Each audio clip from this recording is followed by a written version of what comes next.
Le théâtre, les mots, le public. Voilà les vraies passions de mon invité. Je vous présente avec plaisir Marc Favreau. Il y a des moments où on a l'impression qu'on ne vous connaît plus. C'est pas que je suis derrière lui, c'est lui qui est devant moi. Voulez-vous, on va refaire connaissance? C'est plus moi qui manipule, c'est moi qui manipule le sol, c'est ma marionnette. Est-ce que c'est lui qui me manipule? C'est un peu comme à la pêche, on ne sait jamais à quel bout de la ligne est le poisson. Est-ce qu'il vous arrive de vous chicaner avec lui? Non, pas vraiment. Non, c'est une partie de moi quand même, on est si à moi. Là. Alors, j'aimerais ça qu'on refasse connaissance avec vous. Il me semble d'abord qu'on vous a perdu de vue depuis un petit bout de temps. Vous arrivez encore une fois de Paris. Oui. Où vous... De Paris, plus exactement, de la tournée un peu partout là-bas. J'ai pas joué à Paris, j'ai dans des spectacles en tournée. C'est toujours la France, la Belgique, la Suisse, c'est selon. Puis là, je suis rentré. Je reviens chaque printemps, je rentre. Ouais. Pour, là, j'ai une bonne raison, c'est pour travailler, pour écrire de nouveau, me ressourcer, écrire, faire des textes, et puis je reviens chez moi, dans mes meubles ici. Parce que vous avez vos meubles à Paris, vous avez vos meubles à la campagne? Oui, mais c'est pas pareil. Aller là-bas, pas vraiment. Ça reste un pied à terre, simplement. C'est pas... je suis pas exilé du tout, loin de là. Non, je suis ici. Vous êtes... Les racines sont ici, puis voilà. Bon, écoutez, on repart du début. Comment est né Sol? Oh, voilà. Non. En 58. Ça fait, il y a 30 ans cette année. Oui, alors c'est un anniversaire qu'on célèbre. En quelque sorte, oui. Il y a 30 ans cette année. Et Sol est né d'un comédien. C'est du comédien que je voudrais qu'on parle un petit peu avant. Ben oui, moi j'ai commencé j'ai commencé un peu au hasard. Tout jeune, je ne savais pas ce que j'allais faire. C'était pas la comédie, c'était pas le théâtre qui me fascinait. Non. J'avais une bonne main pour le dessin. Et j'ai fait du dessin, je fais du dessin commercial à 17 ans, 18 ans. Et puis, après avoir laissé l'école, tôt. Et puis, un hasard, un jour, j'ai rencontré Maurice Leroux, qui s'occupait d'une revue Bléard à l'université, une revue étudiante. Et puis, il m'a demandé de faire des décors. Bon, des petits décors, des petites choses. Après ça, j'ai rencontré d'autres personnes qui m'ont fait faire des décors, enfin, jouer dans des décors, illustrer des décors, dont Jacques Pelletier, qui, à l'époque, au début de la télévision, en 52, était chef du département des décors à Radio-Canada. Bon, alors j'ai commencé là-dedans. Et puis, ça m'a amené à faire des décors pour ces gens-là, mais au théâtre, en coulisses. Et c'est là que j'ai été piqué en voyant des comédiens travailler, que j'ai été complètement piqué par la chose théâtrale. Vous auriez pu être décorateur de théâtre, tout aussi bien. J'aurais pu, mais je suis trop agité pour me voir assis à une planche à dessin toute la journée. J'aimais mieux bouger. Donc tout de suite piqué par le virus du théâtre. Tout à fait, oui. Et ça s'est passé comment à partir de là? Ça s'est enchaîné très facilement? Je suis allé à l'École du Nouveau Monde avec Jean Gascon, Jean-Louis Roux, Guy Hoffman, Dallemin, bon, Georges Groux et tout ça. Et puis, j'ai fait mes premières classes, et puis ça a marché, et puis la télévision a commencé, et tout de suite, j'ai eu du travail. Comme tous les jeunes de cette époque-là, on a eu beaucoup de chance, parce qu'ils faisaient toutes sortes d'émissions, on a eu du travail. Ne serait-ce que des petits rôles au début, ça. Et puis, ça a commencé comme ça. Mon premier rôle à la scène, je l'ai fait au Nouveau Monde, dans une mise en scène de Jean Dallemin avec Jean Gascon. C'était Don Juan. Je jouais le rôle de Pierrot dans Don Juan en 53. J'étais avec Monique Joly, on faisait nos débuts. Voilà. En 54. Non, 53, 54, par là. Bon, et on parle toujours... Ça n'a pas cessé, ça a toujours continué. On parle toujours des émissions pour enfants, parce qu'on a tous été marqués par vos rôles dans les émissions pour enfants, et puis par Sol, mais là, c'est plus pour les enfants, c'est pour tout le monde. Oui, il y a eu toutes sortes d'émissions pour enfants. Il y a eu toutes sortes d'émissions pour enfants auxquelles vous avez participé. Pour enfants et pour jeunes. Oui. Est-ce que c'était quelque chose... Dans les enquêtes Joe Bidon, par exemple. C'était quelque chose qui vous plaisait particulièrement? Ou tout travail de théâtre vous plaisait? Oui, tout travail, c'est plaisant. Ce qui m'a le plus intéressé, c'est quand même le travail avec Sol, pour la bonne raison que on avait à la télévision de tout petits moyens. On avait une pauvre petite journée de studio. Il fallait pondre des textes avec avec 3 bouts de ficelle, avec rien. C'était pas exigeant. On écrivait les textes. Et il fallait que ce soit bon et renouvelé, et il ne fallait pas plafonner une demi-heure par semaine, comme ça pendant 14 ans. Donc, alors, ça, c'est une bonne école. C'est une bonne école, il faut vraiment se forcer un peu le génie. Il faut travailler, c'est du travail. On dit souvent que l'humour, c'est aussi un mode d'expression du désespoir que les c'est gens... compliqué, ça. Vous n'êtes pas d'accord avec ça? Je trouve que je vois pas ce que le désespoir vient faire là-dedans. J'ai jamais compris ça. Et pourtant, On a dit l'humour, c'est la politesse Oui. du désespoir. Oui. Non. L'humour, c'est l'humour. On aime rire des choses qui, normalement, devraient nous faire songer, pleurer, nous rendre inquiets. Et surtout, parce que l'humour ne s'applique... Il y a un petit brin de tristesse là-dedans. Non, l'humour ne s'applique qu'à des choses qui sont graves. Oui. L'humour pour de vrai, là. Le comique peut naître de toutes sortes de situations. On glisse sur une peau de banane et on rit. Ha, ha, ha. Bon, ça, c'est du comique. C'est du gros comique. Mais si je lis Alphonse Allais qui dit on devrait construire les villes à la campagne, l'air y est meilleur. C'est de l'humour, ça. Oui. Bon. Hein? Voilà. Alors, ce que vous faites... C'est ça qui me plaît, moi. Mais ce que vous faites, c'est de l'humour et vous le faites Mais sur je fais pas de des l'humour. situations qui ne sont pas toujours drôles. J'essaye de traiter d'une façon humoristique des choses qui, moi, m'angoissent, m'énervent.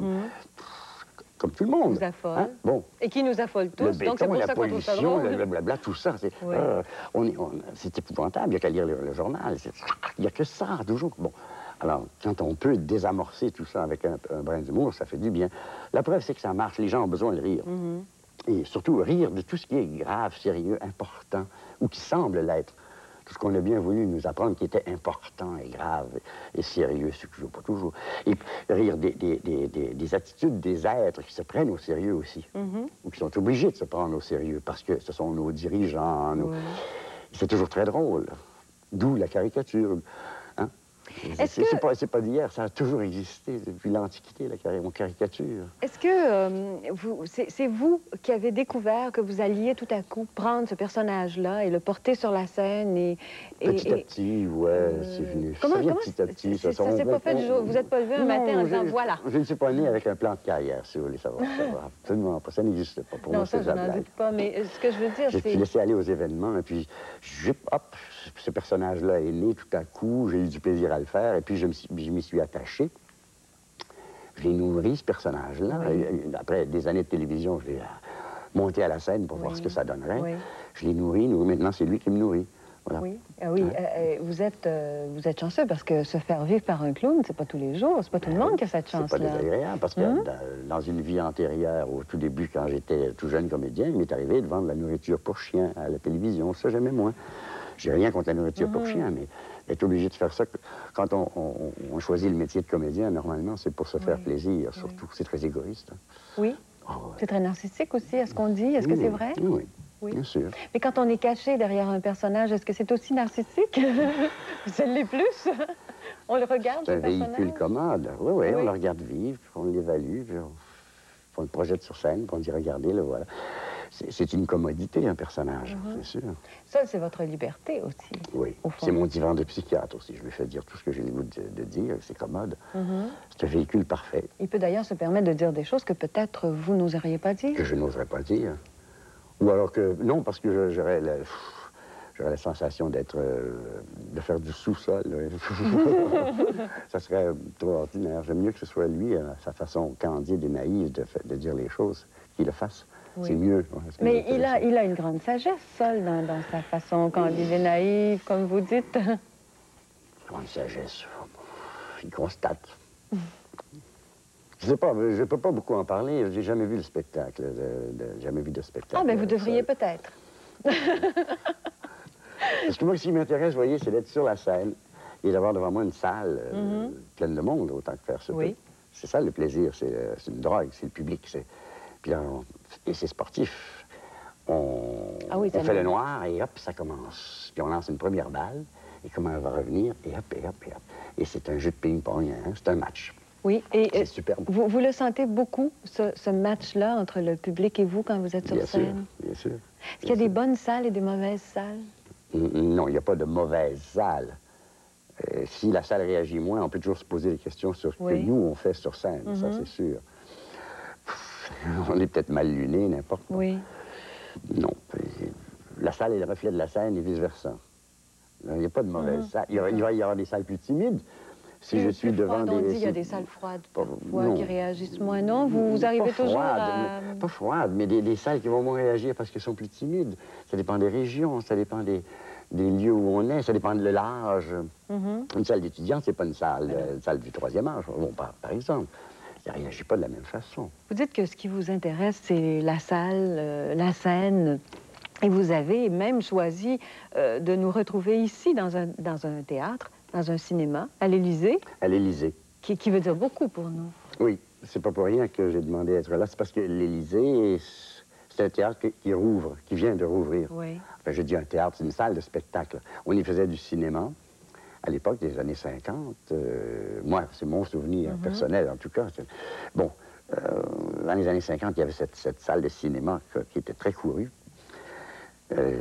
Cinéma de répertoire. De répertoire, oui, bien sûr. et avec le Chat Noir. Il y avait le Chat Noir aussi, qui était une autre petite salle dans laquelle salle on pouvait venir applaudir des chansonniers, etc. C'est là que j'ai vu pour la première fois Vigneault. Je pense que c'est à Montréal. À Montréal, c'est au Chat Noir que Vigneault s'est produit la première fois, en 50 quelques, au tout début. Et voilà, alors c'est donc un souvenir formidable. J'ai choisi aussi de venir à l'Élysée parce que ça représente un théâtre, une salle qui rouvre, je dis bien, qui a été morte pendant un bout de temps et qui rouvre, c'est fabuleux, parce qu'on a la manie, à Montréal, de détruire les théâtres. Oui. On détruit les théâtres allègrement. On a détruit l'Orphéum. Nos plus belles salles. On a détruit, l'Égrégore n'existe plus. On a détruit la plus belle salle, qui est le Her Majesty's, qui était érudit, magnifique chose. Faire place à un parking, un vague building. On s'apprête à faire disparaître l'Arlequin. C'est un peu déplorable, c'est épouvantable. Oui. Et pour moi, c'est un signe de... C'est affreux, c'est un signe de décadence. On ne doit pas faire disparaître comme des salles. Mais vous avez une vraie passion pour les salles de théâtre. Ben, on en parlait un petit peu avant cette entrevue. Oui, j'ai grandi, si on peut dire. C'est très important pour vous, une belle salle bien située. Une belle salle bien située, oui, bien sûr, que le public aimera fréquenter. Agréable. Ça n'a pas besoin d'être un palais, ça a besoin d'être chaleureux. Chaleureux, c'est tout, c'est ça qui compte. C'est ça qui est important. Le public ne demande pas des merveilles, il demande à être bien, parce qu'il y a un bon rapport avec la scène. Que les salles ne soient pas trop grandes. Qu'il se passe des choses. Non plus, c'est pas mieux. Les salles trop grandes, surtout avec l'habitude que le public a maintenant de voir les choses en gros à la télévision, en gros plan. Si on est au fond, à l'autre bout d'une salle immense, c'est pas évident. Quand on voit plus les yeux de celui ou celle qui est sur scène, c'est que le contact se perd. Le contact se perd. C'est pas seulement une question d'acoustique, c'est aussi une question d'œil. C'est important. Donc, il faut un minimum d'intimité. Même si on n'est pas dans une mini-salle, il faut quand même que ce ne soit pas un gigantesque réservoir de monde au point qu'on perd tout. C'est dur. Vous savez, on a dit tout à l'heure que, bon, vous avez d'abord, vous êtes toujours comédien, mais vous avez joué des rôles comme tout le monde. Oui. Et il vous arrive encore, parfois, d'accepter un rôle? Ah oui, j'ai joué encore récemment, non. La dernière fois, c'est en 86. Quelques années, oui. Chez Jean Duceppe, mort accidentelle d'un anarchiste. Et puis, à tous les 3-4 ans, ça m'arrive de le faire. J'aime bien, ça me retrempe, oui. Oui, justement, c'est ce que j'allais vous demander. Parce que le théâtre, c'est important. Parfois, vous vous ennuyez de jouer avec une troupe, avec des camarades? Oui, jusqu'à un certain point, oui. Des fois, c'est un besoin, en tout cas, oui. Remarquez que le théâtre, ça ne s'arrête pas à être 12 ou 15 en scène, parce que si on joue un Beckett, on peut être tout seul. Bien sûr. Il y a du théâtre seul aussi. Oui. Bon. Mais vous êtes l'important, c'est le... Oui, quand je fais ça, pour moi, c'est un peu du théâtre. Il y a un personnage, il est en situation. Oui, il a un texte. C'est une forme de théâtre. Bon. Il y a des zones d'éclairage, il y a des climats. Donc, surtout qu'il y a des situations, c'est du théâtre. Et vous vous ennuyez jamais d'être tout seul? C'est-à-dire que... Je suis jamais tout seul. Il y a la salle. On n'est jamais seul, c'est pas vrai. C'est comme si vous demandiez à un violoniste si, bon, jouer seul, ou un pianiste jouer seul, ou avec l'orchestre. Ben, ça dépend. C'est autre chose. Vous travaillez aussi... On peut très bien passer sa vie à jouer que des pièces à 2 personnages, par exemple. Oui. On peut aussi se retrouver comme aux Sorcières de Salem, où ils sont 15 en scène. Bon, alors là, c'est autre chose, vous voyez. Ça dépend. C'est jamais pareil. C'est ce qui fait la beauté de ce métier-là. C'est qu'on peut le faire de 1000 façons. C'est ça qui est bien. Vous travaillez aussi l'écriture. Bon, ça fait plusieurs fois qu'on le dit, mais ça veut dire se retrouver pendant un certain temps hors scène pour écrire les textes. Oui, forcément, il faut se retremper. Ça vous prend combien de temps pour faire un spectacle? Plusieurs mois, ça s'étale sur plusieurs mois, mais je ne suis pas systématique, je ne travaille pas tant d'heures par jour. Êtes-vous discipliné? Pas du tout. Je suis complètement farfelu. J'ai du mal au début à commencer à écrire. À vous partir, oui. Après, ça va assez bien parce que petit à petit, les choses se placent. Une idée en amène une autre, puis hop, ça fleurit, ça fait un sketch, ça en fait deux, ça en fait trois. Au début, c'est toujours très dur, très inquiétant. On se demande comment on va arriver.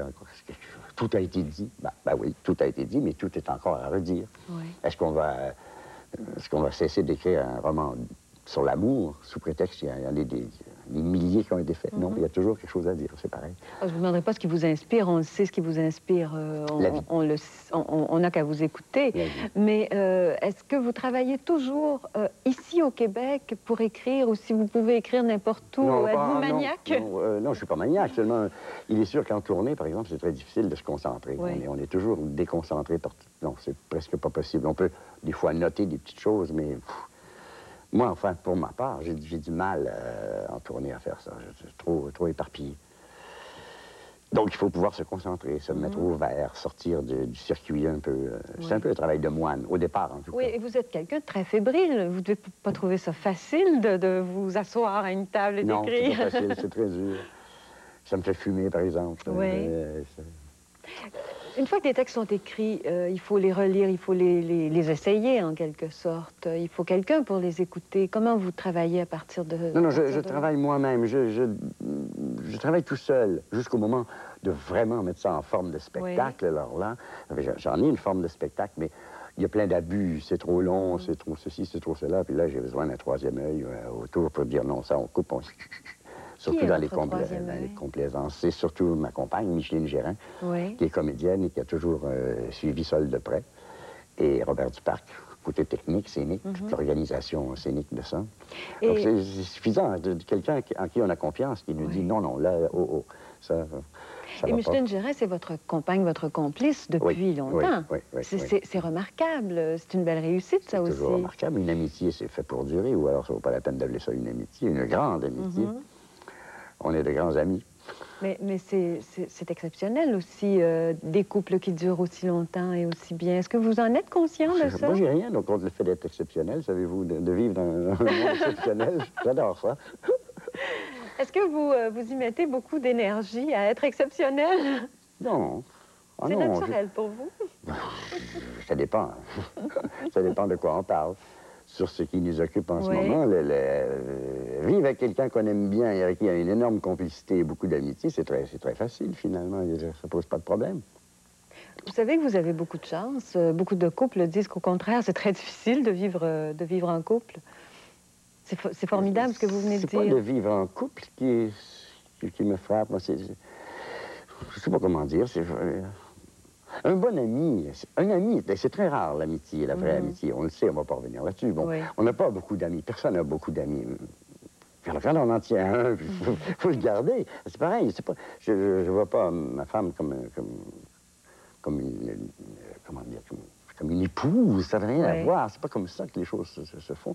Nos enfants sont adultes maintenant, mais on vit ensemble parce qu'on est complices par amitié, parce qu'on a beaucoup de choses en commun. Et du plaisir à les faire ensemble. Et du plaisir à les faire ensemble, à Paris. Sinon, c'est l'enfer, c'est n'importe quoi, c'est le... Non, j'ai jamais vu de cette façon-là. Ça se fait, c'est comme ça.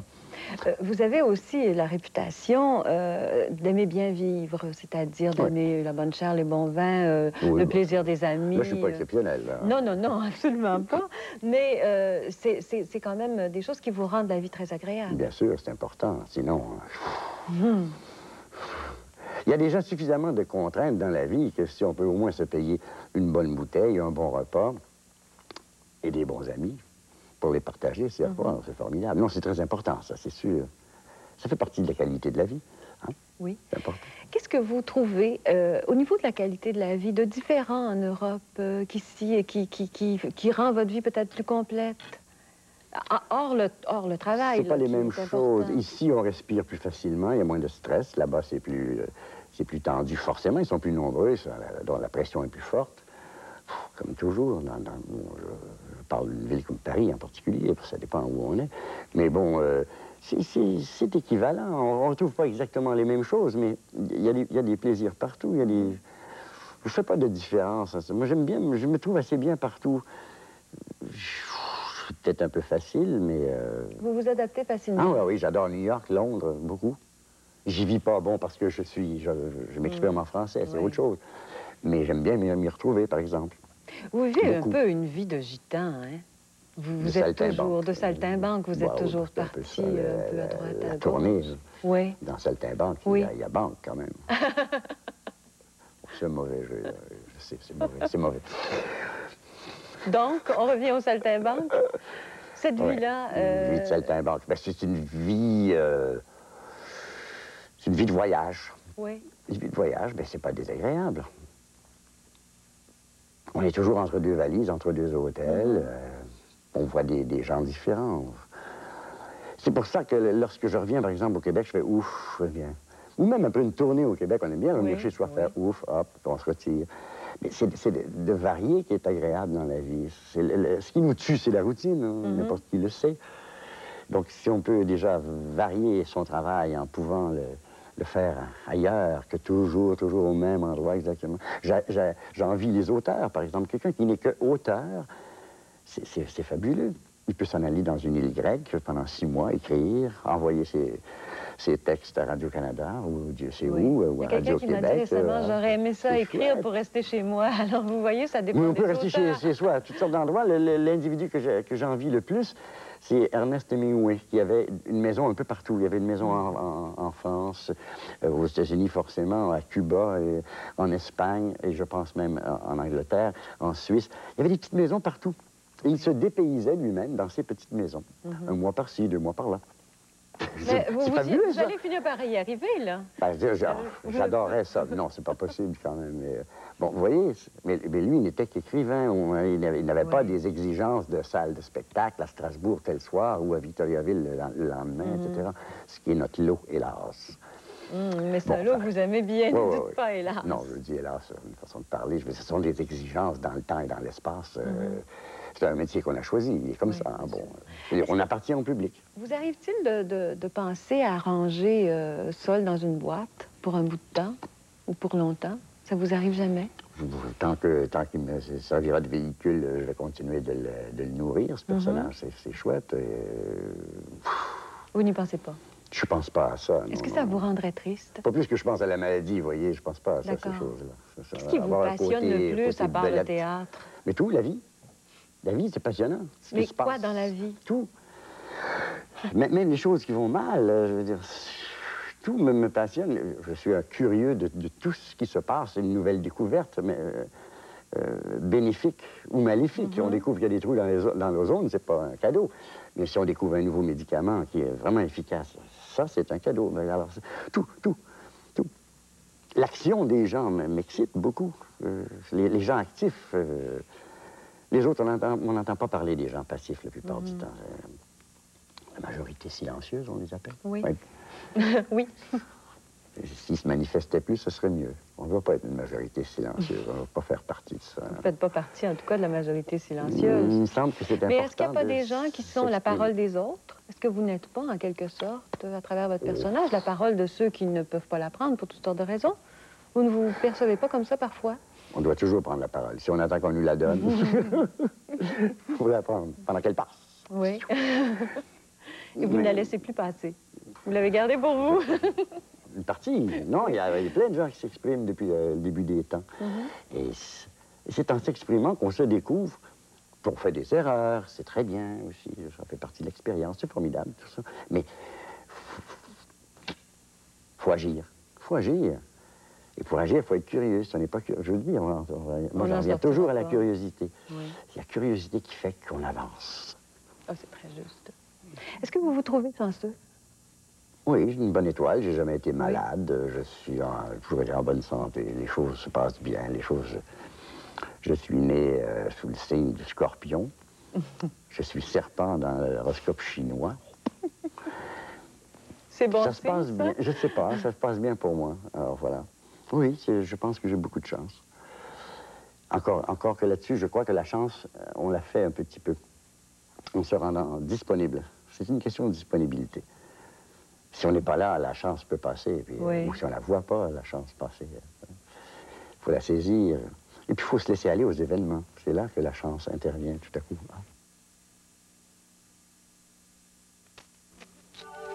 Bonne semaine à tous.